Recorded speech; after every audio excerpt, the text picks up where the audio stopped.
আসসালামু আলাইকুম। আজকে এই বাচ্চাগুলোর বিশেষ দিন। এখানে যারা রয়েছে সবাই বৃত্তি পরীক্ষায় উত্তীর্ণ হয়েছে।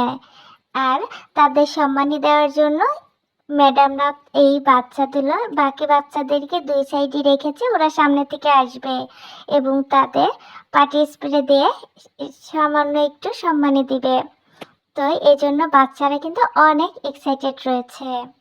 তো এই যে এই উত্তীর্ণ শুধু ওদের একার নয়, এটা একটি স্কুলের গর্ব, তার মা বাবার গর্ব এবং তাদের ভবিষ্যৎটা উজ্জ্বল হচ্ছে।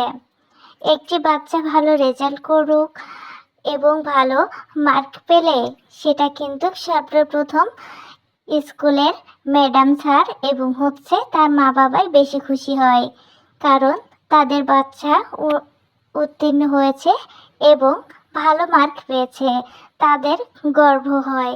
সবাই এই বাচ্চাদের জন্য দোয়া করবেন। এই স্কুল থেকে যতগুলো বাচ্চা বৃত্তি পরীক্ষা দিয়েছে তাদের ভিতর থেকে এগুলোই উত্তীর্ণ হয়েছে। সবাই এদের জন্য দোয়া করবেন, ভবিষ্যতে এরা যেন আরো বড় হতে পারে। আল্লাহ যেন তাদের নেক মনের আশা পূরণ করে এবং এই স্কুলকে আরো দূর সামনে এগিয়ে নিয়ে যাক।